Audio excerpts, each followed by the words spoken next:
roi, le Seigneur des Seigneurs, le Tout-Puissant, pour cette opportunité que nous avons. Shalom, shalom, shalom, shalom. Nous bénissons Dieu pour votre présence ce matin. Vous êtes venus en grand nombre. Amen. Amen. Si on reste comme ça, c'est une bonne chose. Amen. Amen. Mais nous allons quand même faire la synthèse pour ceux qui n'étaient pas les dimanches passés. Je pense qu'ils n'ont pas effacé. Nous avons parlé sur les jeûnes. Et nous avons expliqué que plusieurs personnes jeûnent mal. On peut faire un jeûne, mais on est en train de faire la grève de faim.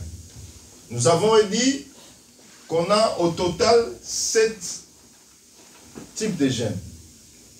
On a les jeûnes de 1 jour, de 3 jours, de 7 jours, de 14, de 21 et de 40 jours. Nous avons expliqué que quand on lit Matthieu 6, vous allez comprendre que le Seigneur nous parle de jeûne en général, mais la plupart des personnes ne savent pas pourquoi ils jeûnent. Et nous avons dit que tout jeûne doit être accompagné de quoi? De la prière. On ne peut pas jeûner sans prière. Tu verras quelqu'un qui entre dans sa maison, il dit qu'il est en jeûne, il est assis, il est sur TikTok, Facebook, et quand seulement on fait la prière de clôture, il vient. Non, on doit prier. Tout jeûne doit être accompagné de la prière. Sans prière, tu n'es pas différent de quelqu'un qui manque à manger. Vous voyez, excusez-moi, je ne suis pas contre eux. Il y a des gens qui nous demandent la nourriture en chemin. Tu entres devant nos magasins, Lidl, Carrefour, vous verrez les gens en train de mendier. Ils manquent à manger. Et tu verras cette personne peut rester pendant un bon moment sans manger.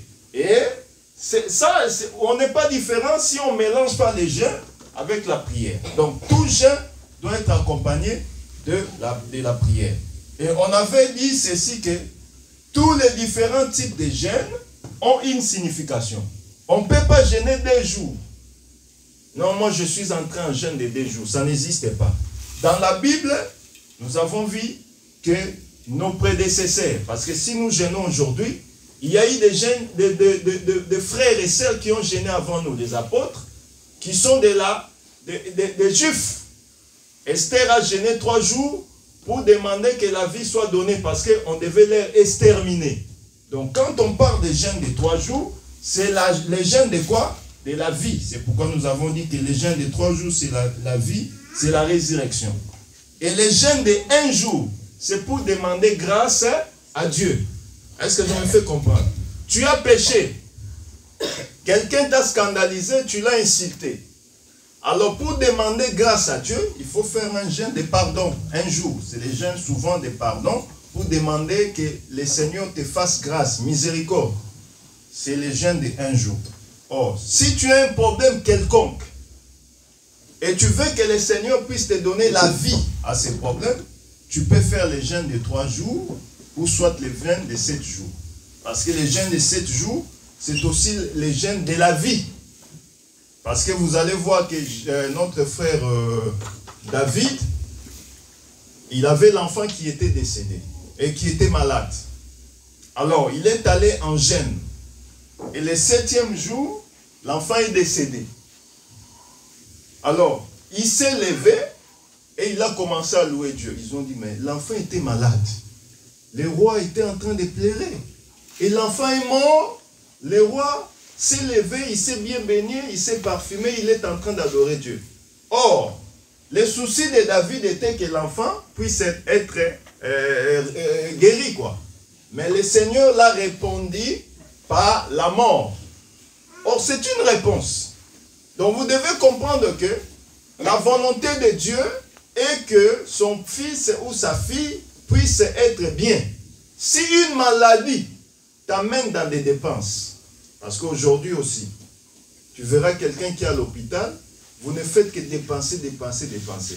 C'est un problème qui touche même aux finances. Alors, toi, tu entres en jeûne. Et si l'Éternel permet que l'enfant la meure, c'est que Dieu ne veut pas que tu puisses plus dépenser. Il t'a répondu. Voyez-vous? Donc c'est une réponse. Dieu, par les discernements, nous devons comprendre, ah oui, Dieu nous a répondu. Voyez-vous? Donc nous devons comprendre. Les jeûnes de 1 jour, c'est les jeûnes qui demandaient la grâce de Dieu. Les jeûnes de 3 jours, c'est pour demander la vie ou la résurrection. Les jeûnes de 7 jours, c'est aussi pour demander la résurrection. Et vous allez comprendre que on ne peut pas jeûner 8 jours, 4 jours, on ne peut pas jeûner 10 jours.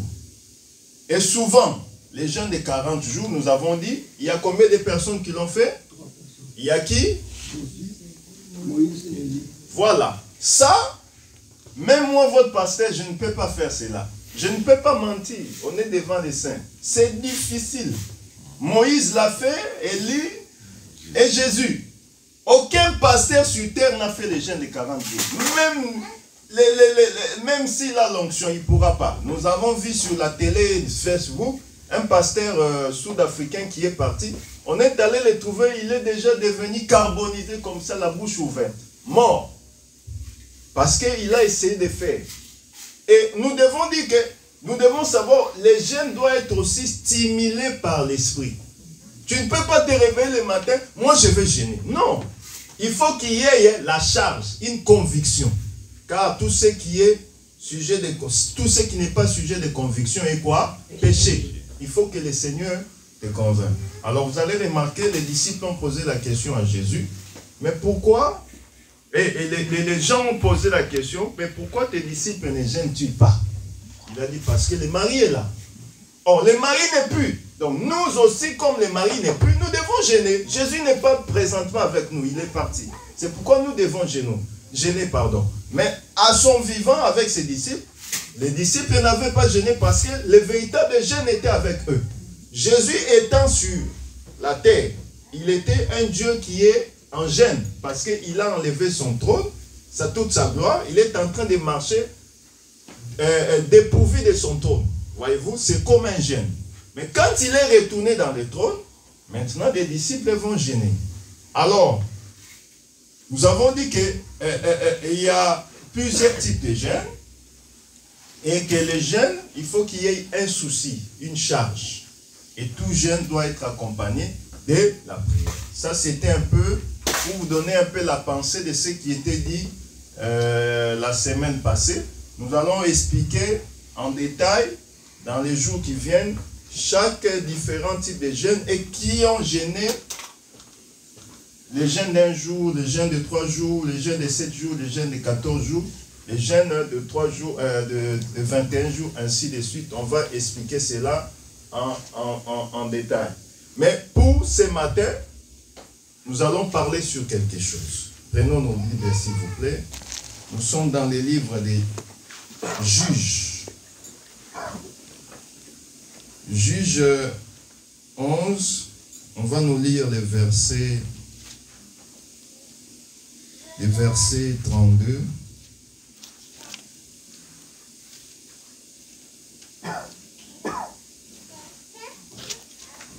On va commencer par le verset. On commence par le verset 32. Juge 11. Juge chapitre 11, je commence par le 32e verset. Non, on commence par le verset 30, pardon. Je commence par le verset 30, je lis au nom de Jésus-Christ. Amen. Jephthé fit un vœu à l'Éternel et dit, si tu livres entre mes mains les fils d'Amon, quiconque sortira des portes de la maison au-devant de moi, à mon heureux retour de chez les fils d'Amon, sera consacré à l'Éternel et je l'offrirai en holocauste.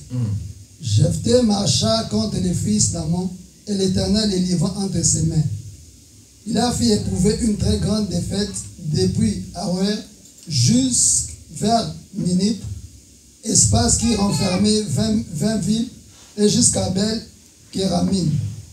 Et les fils d'Amon furent humiliés devant les enfants d'Israël. Jephthé retourna dans sa maison à Mitzpah, et voici sa fille sortit au-devant de lui avec des tambourins et des danses. C'était son unique enfant. Il n'avait point de fils et point d'autres filles.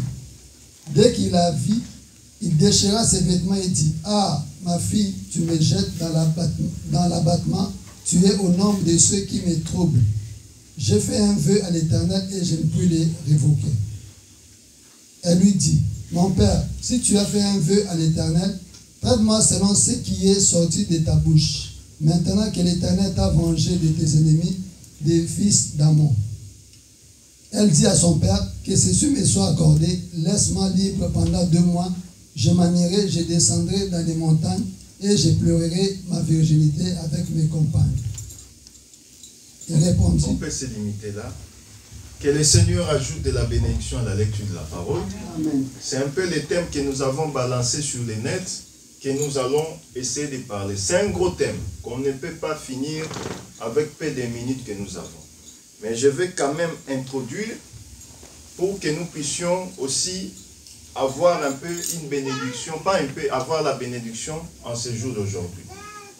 Tout en sachant que les jours qui viennent, on a des orateurs qui seront avec nous. Il y a 2 pasteurs qui viennent de la RDC, il y a un prophète et il y a un apôtre qui seront avec nous. Moi, j'avais peur de les inviter. J'ai dit, mais l'église, il y a des fois, on se retrouve à 2, à 3. Mais ce n'est pas mon église, c'est l'église du Seigneur. Voyez-vous? Donc, je suis obligé de les inviter parce que je ne peux pas prêcher seul. Vous devez être aussi bénis de différentes grâces.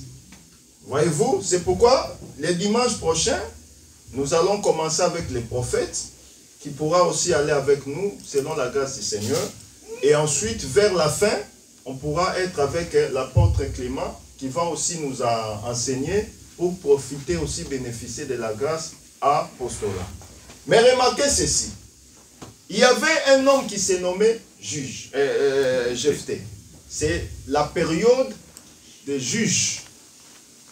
Israël, Dieu les avait promis. Il dit ceci que vous irez dans un pays. Et quand vous allez arriver dans ce pays, il arriverait que vous puissiez choisir un roi. Mais ce roi ne doit pas être un étranger. Voyez-vous? Mais Dieu avait promis cela à Israël. Mais certains prophètes n'avaient pas aussi en tête cela. Même Moïse lui-même. Un jour, Israël a demandé le roi à Moïse. Moïse a vu que la chose était difficile. Voyez-vous? Mais remarquez, avant que le roi puisse être établi, parce que le premier roi d'Israël, c'est la personne de... comment il s'appelle? Le papa de Jonathan. Saoul. Saoul, c'est le premier roi d'Israël. Mais avant qu'il ne puisse être roi, il y a eu une période qu'on appelait la période de juge. Samson était juge. Et Jephthé aussi était juge. Mais remarquez, Jephthé c'était un vaillant héros. Mais regardez, quand vous lisez au chapitre 11, vous allez remarquer qu'on dit ceci, que Jephthé était l'enfant d'une prostituée. Mais il était vaillant. Malgré qu'il était vaillant, il est sorti de l'union de son père, les Galadites, avec une prostituée. Alors, la femme légitime, si on peut appeler ainsi, ne voulait pas de Jephthé. On l'a chassé. Il est allé se réfugier. Or, tout cela était tout un geste prophétique. Cela était l'ombre de Jésus-Christ. Il est venu chez les siens et les siens ne l'ont pas reçu. Il a fui où? En Égypte. Or, en Égypte, c'est où? C'est un peuple étranger qui n'ont pas la parole. C'est ça ce qui devait aussi se faire avec Jésus-Christ. Mais nous ne sommes pas là. Mais remarquez ceci. C'est Jephthé. Quand il y a eu le combat entre Israël, le peuple d'Israël avec d'autres nations, on est allé les chercher. Lui qu'on avait chassé, on est venu les chercher. Or, c'était une démarche prophétique. Jésus qu'on l'avait refusé, lui qui était venu chez les siens, on ne l'a pas reçu. Mais c'est le même Jésus qu'Israël aussi va chercher pour l'adorer. Voyez-vous? Ça, c'est dans la prophétie. Mais nous ne sommes pas là. Mais remarquez ceci. Jephthé devait aller combattre le peuple qui leur dérangeait, qui leur matait dessus. Mais avant qu'il aille au combat, qu'est-ce que Jephthé a fait? Au verset 31, ce qu'on vient de lire, la parole nous dit que Jephthé a fait quoi? Un vœu. Il a dit ceci, mon Dieu, je vais aller me battre avec ce peuple. Ils sont puissants, ils sont forts. Mais j'aimerais te demander une faveur. Fais-moi grâce que je remporte la victoire. Si je remporte la victoire, la première personne qui viendra pour m'accueillir sera sacrifiée. Jephthé ne sait pas ce qu'il fait. Parce que quand on fait un vœu devant l'Éternel, il faut l'accomplir. Est-ce que vous voyez la chose? J'aimerais seulement prendre cette portion dans le verset 31 pour introduire un peu notre thème. Après le passage de prédicateur, on continuera. Donc, il a fait un vœu. Il a demandé au Seigneur de lui donner la victoire. Mais moyennant un vœu.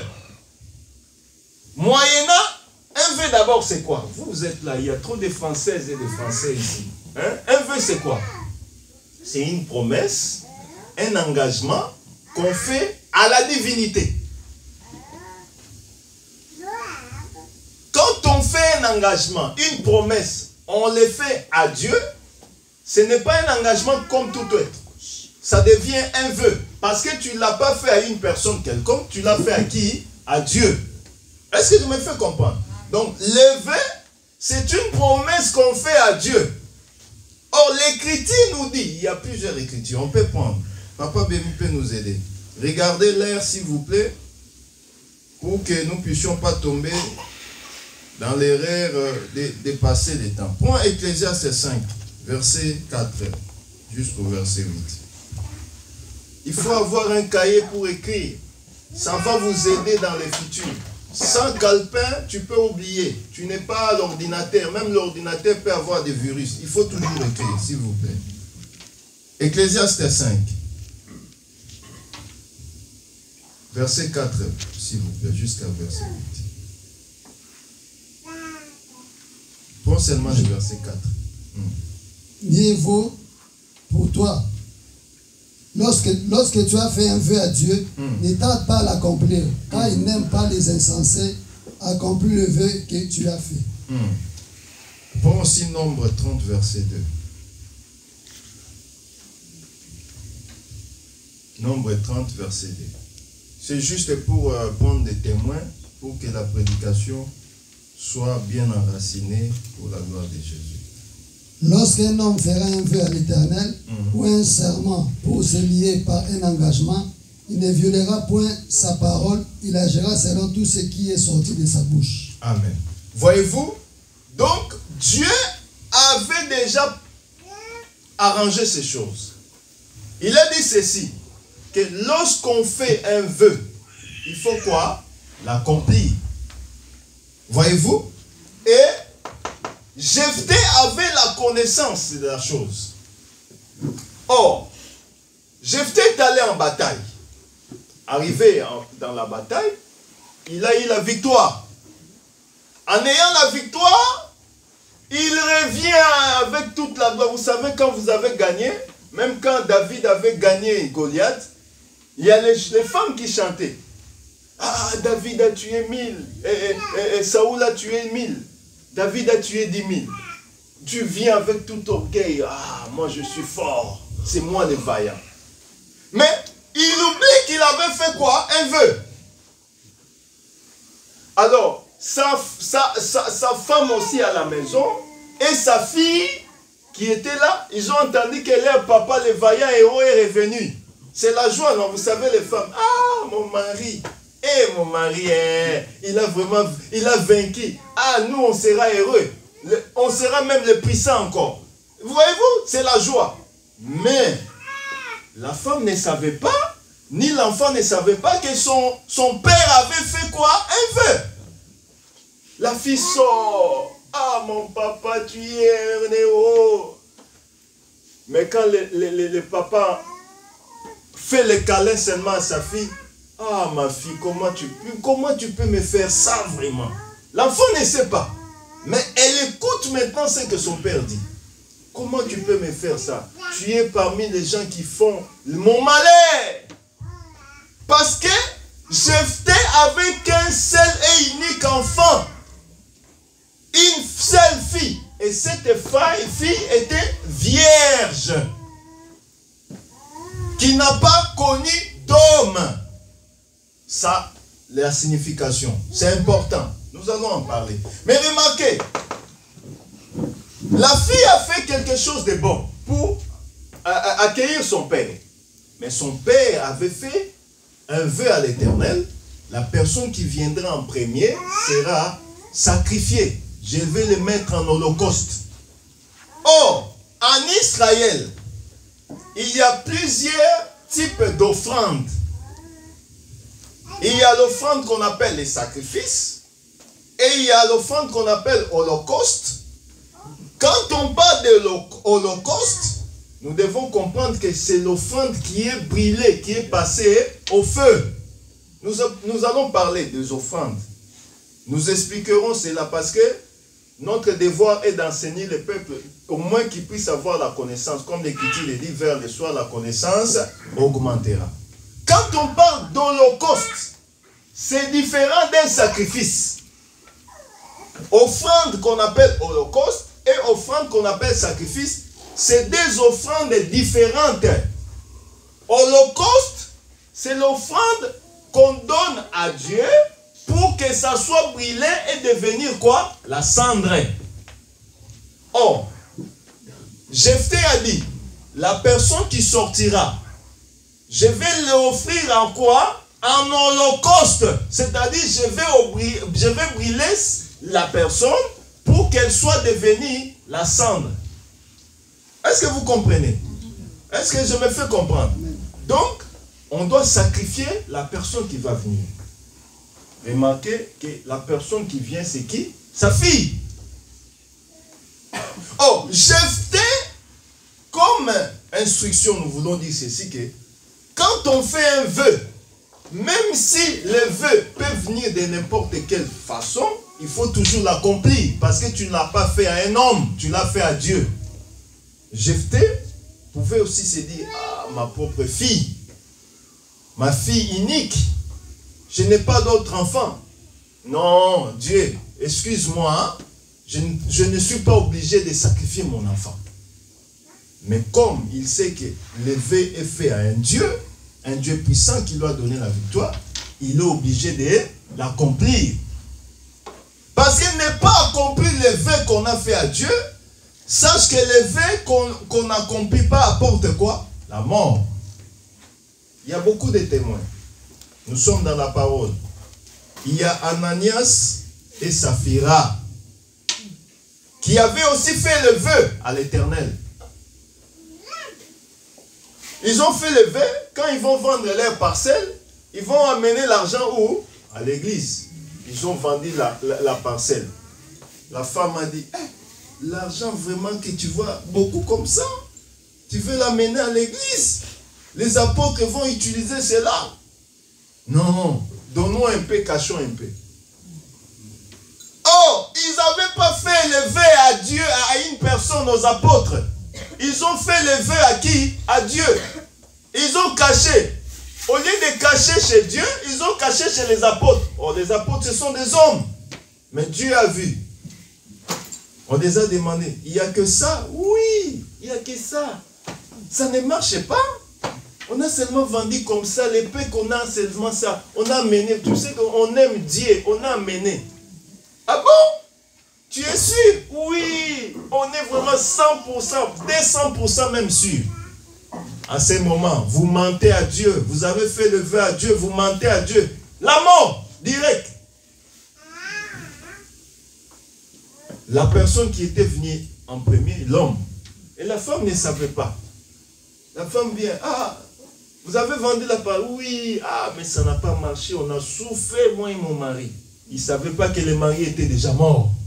Le vœu s'est fait auprès de Dieu.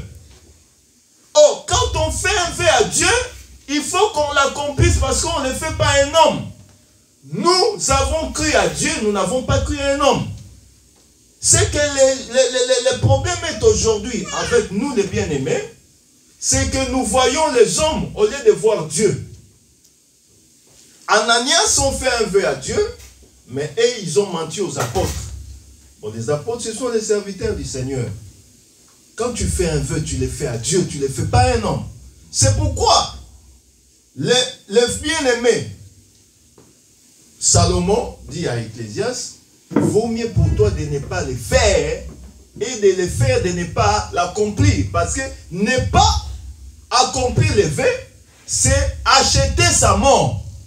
C'est pourquoi vous voyez, plusieurs personnes aujourd'hui, ils prient, ils jeûnent, mais ils ont aussi fait des vœux qu'ils n'accomplissent pas, ils ne sont pas bénis. Ce n'est pas parce que tu pries que tu es obligé de faire des choses que tu dis à la vie. Aujourd'hui, regardez dans nos églises, dans nos assemblées, qui va donner 100 €. Il y a une personne qui s'élève pour qu'on puisse le voir qu'il a donné 100 €. Mais pour donner les 100 €, il commence à fuir au téléphone. C'est comme ça s'est fait ici. Je l'ai dit par amour, parce que c'est la prédication. Nous avons eu un frère ici. On avait, vous savez, là où on met les instruments. Qui va donner l'argent pour les instruments, tout ça? Ah, il se lève, moi, ne vous équipez pas des instruments. Cette salle-là, c'est moi-même qui va m'occuper de ça. Je vous dis, il a payé les premiers mois, les troisième mois, le frère ne se voit plus à l'église. Tu appelles, ah, il ne vient pas. Tu appelles, il ne prend pas. Pourquoi? Lui, il a fait le vœu. On ne l'a pas obligé. C'est pourquoi on va commencer une nouvelle année. Nous sommes déjà à la fin de l'année, ça c'est le dernier dimanche. Ne soyez pas prudents de faire le vœu. Vaut mieux pour toi ne pas faire un vœu et de le faire pour qu'on puisse te voir que tu es en train de faire. C'est toi le plus puissant. Mathuviste, parce qu'aujourd'hui il y a trop de mathuvistes à l'église. Qu'on me voie. Frère Brandon, il faut qu'il voie que moi j'ai l'argent plus que toute l'église. Non. Il faut avoir la discrétion dans ce que nous faisons. Parce que nous ne prions pas pour les gens, mais nous prions pour Dieu. Et faire les vœux, c'est pas bon. Quand on ne l'accomplit pas. Quand tu sais que tu ne seras pas, tu ne vas pas accomplir les vœux, ne les fais pas. Parce que tu amènes la malédiction inutilement. Prenons encore un témoin, s'il vous plaît. Papa James, aide-nous. Regarde l'air pour que nous ne puissions pas...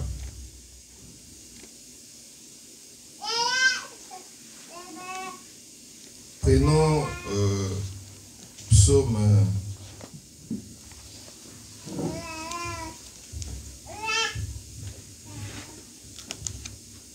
Prenons même psaume 76, verset 11.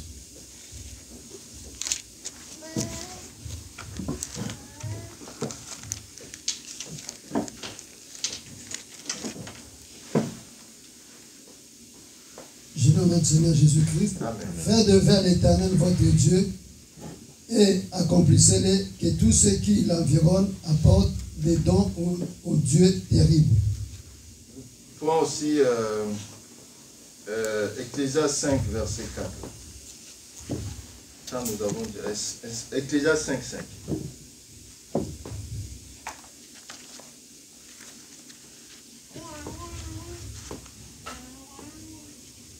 Mieux vaut pour toi de ne point faire de vœux que d'en faire un et de ne pas l'accomplir.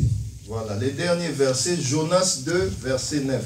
On va se limiter là et puis on va expliquer.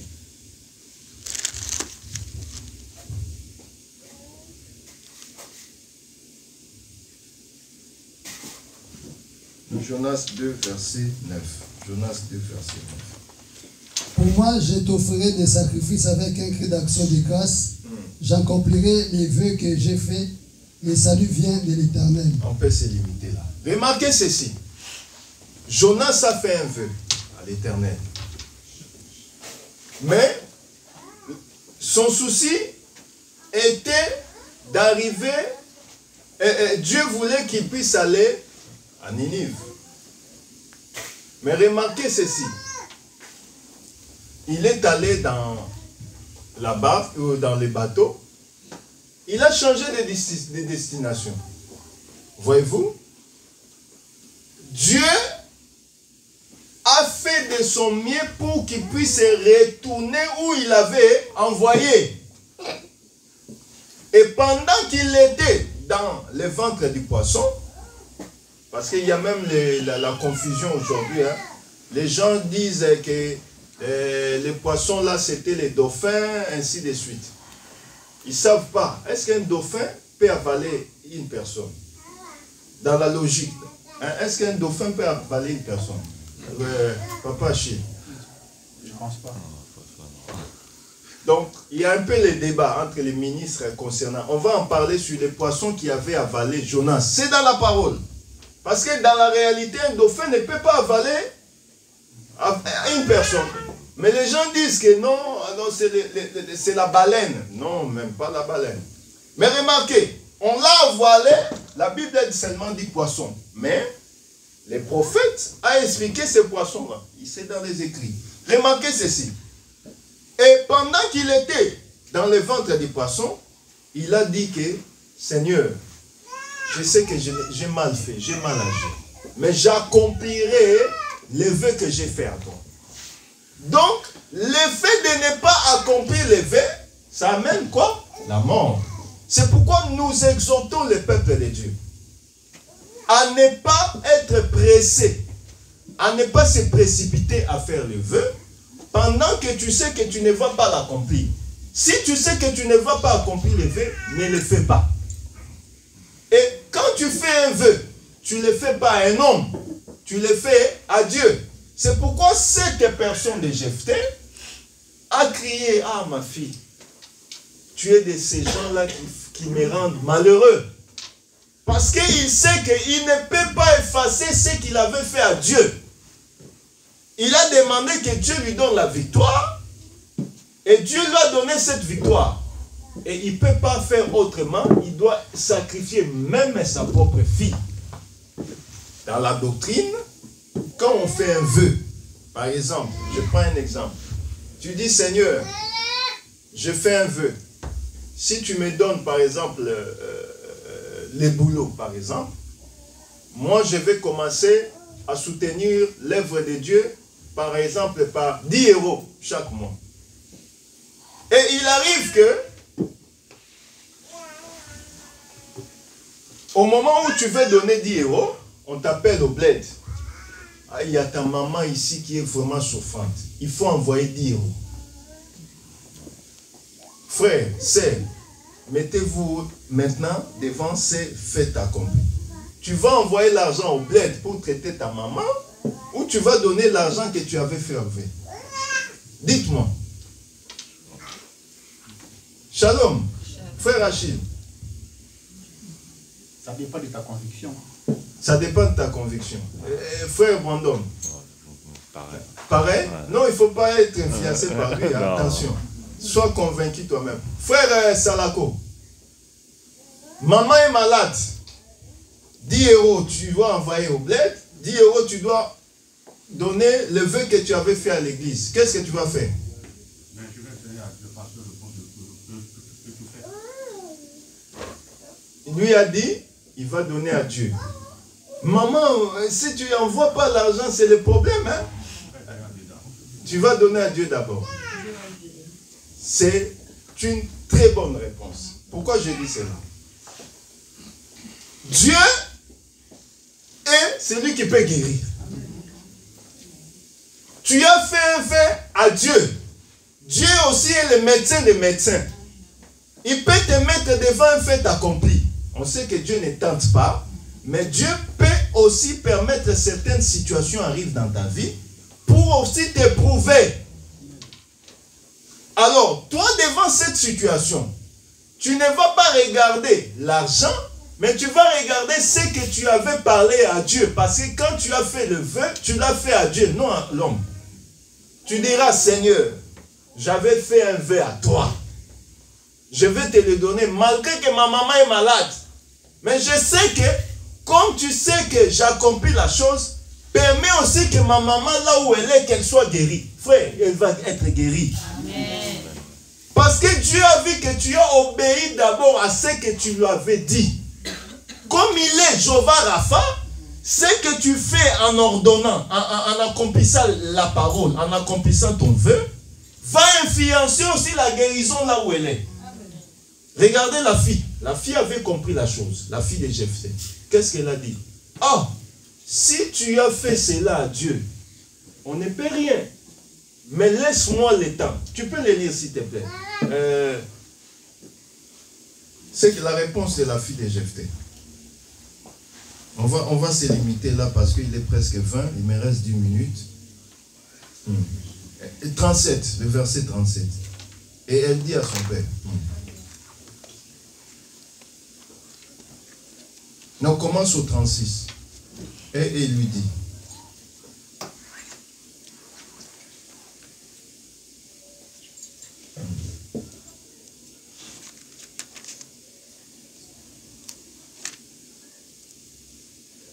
Ça va? Et elle lui dit, mon père, si tu as fait un vœu à l'Éternel, traite-moi selon ce qui est sorti de ta bouche. Voilà. Maintenant que l'Éternel t'a vengé de tes ennemis, des fils d'Ammon.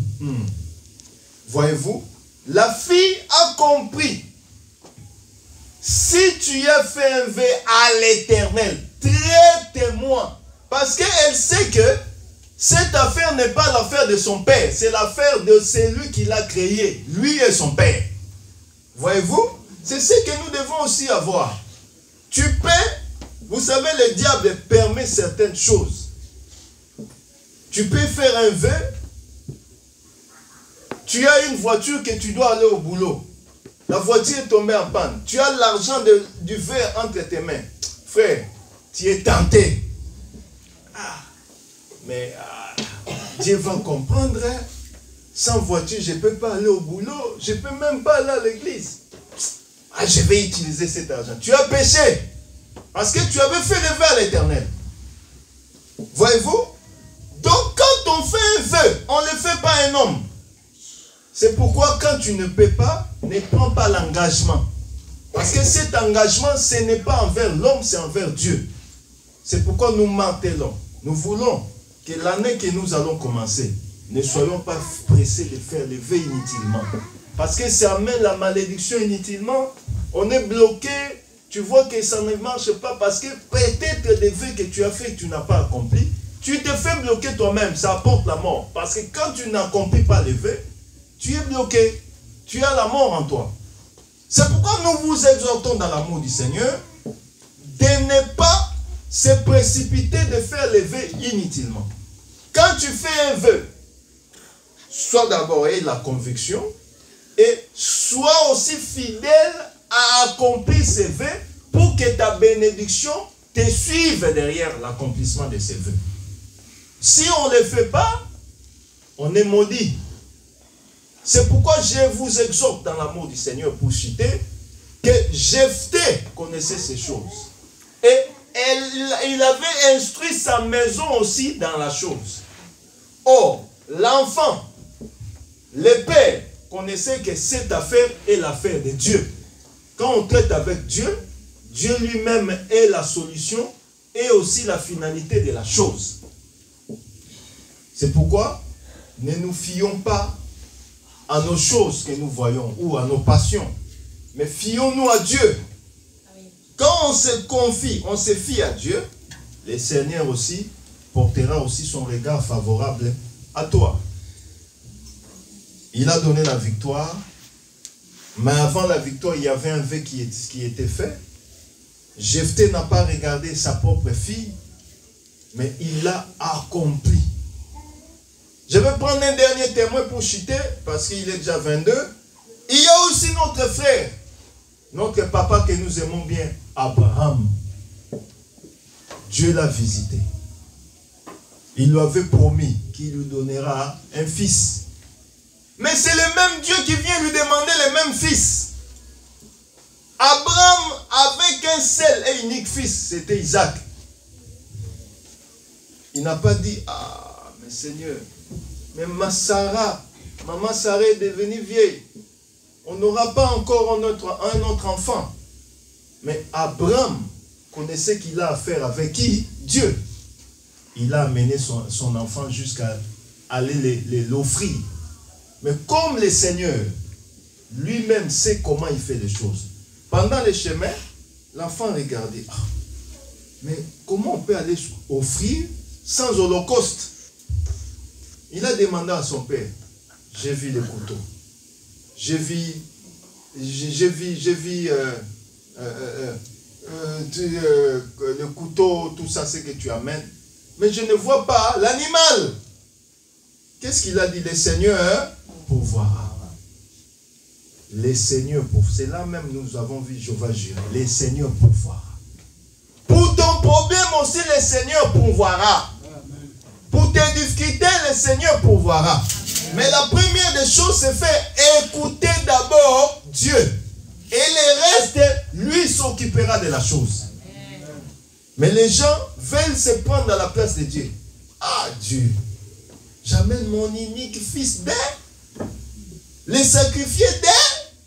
Là c'est comme nos frères ivoiriens pas. D'Ève, mais je vais rester avec quoi d'Ève? Le Seigneur pourvoira. Toi écoute, fais, et le reste laisse à l'Éternel. Mais vous savez qu'est-ce que l'Éternel avait fait? Quand il veut seulement tuer l'enfant, il y a eu un bélier attaché aux cornes. C'est ça, l'Éternel pourvoira. L'Éternel pourvoit toujours aux besoins de ses fils et filles. C'est pourquoi on va prier. Tu vas dire, Seigneur, j'ai écouté ta parole. J'aimerais que toi, seul, que tu me donnes la force d'accomplir ce que j'ai toujours arrêté pour toi. Si hier je n'accomplissais pas, mais toi donne-moi la force. Prions au nom de Jésus. Nous prions, nous prions, nous prions au nom de Jésus. Élève ta voix, nous allons prier. Élève ta voix, prie, prie. Pour la gloire de Jésus-Christ. Notre Dieu, notre roi, le seul, l'unique et vrai Dieu. Nous te donnons nos vies et donnons la vie de tout un chacun de tes saints et divinement. Sois celui qui accomplit tout ce que nous avons arrêté. Laisse que tu puisses nous donner la force de les mettre en pratique pour la gloire de ton nom. Sois glorifié, toi qui es le Dieu vivant. Nous t'élèvons en toi et pour tout. Au nom de Jésus-Christ, le seul et l'unique Dieu, nous avons ainsi prié. Amen. Que le Seigneur nous bénisse. Nous remettons la parole au président du culte.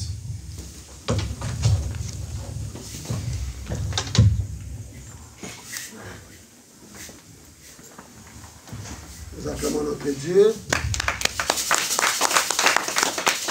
Nous avons été bénis. Que son nom soit glorifié. Oui, bien-aimés, nous allons passer à l'action de grâce. Dieu t'a gardé.